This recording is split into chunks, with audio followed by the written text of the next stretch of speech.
May 1st, 1893. The gates open on the most ambitious project in American history. The world's Columbian Exposition, Chicago's World's Fair celebrating the 400th anniversary of Columbus discovering America.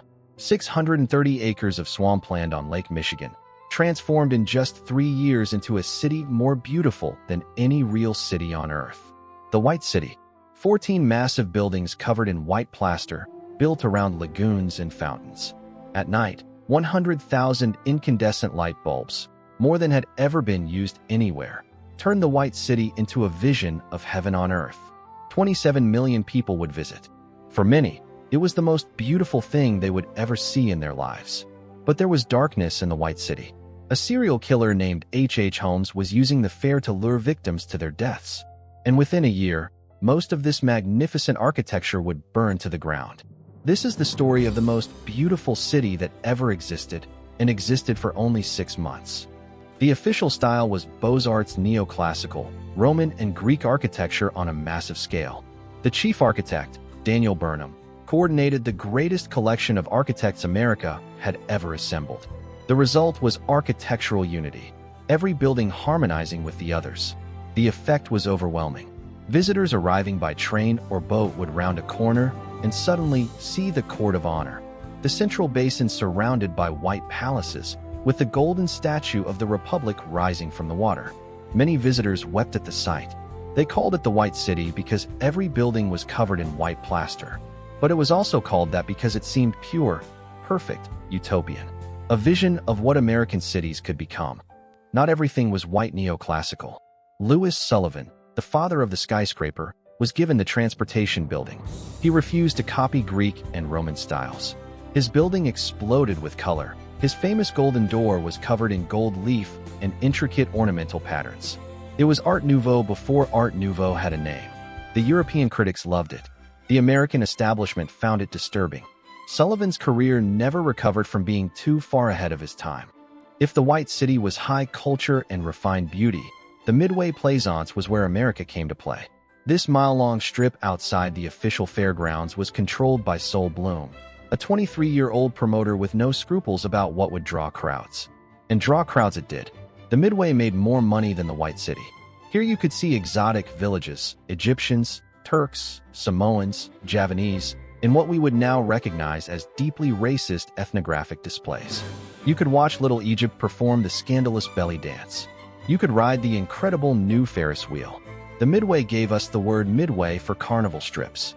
It was garish, commercial, and irresistible. While millions marveled at the White City, a charming young man named Dr. Holmes was operating a hotel 3 miles away. He called it the World's Fair Hotel, but neighbors would later call it the Murder Castle. Holmes had built the structure himself, with rooms designed for killing, gas chambers, soundproofed rooms, chutes to the basement, a crematorium.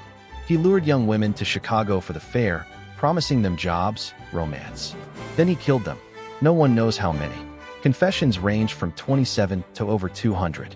He was caught, tried, and hanged in 1896. The White City represented America's highest aspirations. Holmes represented its darkest possibilities. And then there was the fire. The fair closed October 30th, 1893. It had been such a success that there was talk of keeping some buildings permanent. But on July 5th, 1894, fire broke out. The staff plaster that covered the buildings was highly flammable. Within hours, most of the White City was destroyed. The administration building with its golden dome, the manufacturers building, the agriculture building, nearly everything burned. Only a few structures survived. The Palace of Fine Arts, now Chicago's Museum of Science and Industry, was rebuilt in permanent materials. But the White City itself, that vision of perfect beauty, was gone. It had existed for 13 months. The photographs were all that remained. The White City lasted only months, but its influence lasted decades. The City Beautiful movement was born here, the idea that cities should be planned for beauty as well as function. Washington, D.C.'s National Mall was redesigned based on White City principles. San Francisco's 1915 Exposition copied its style.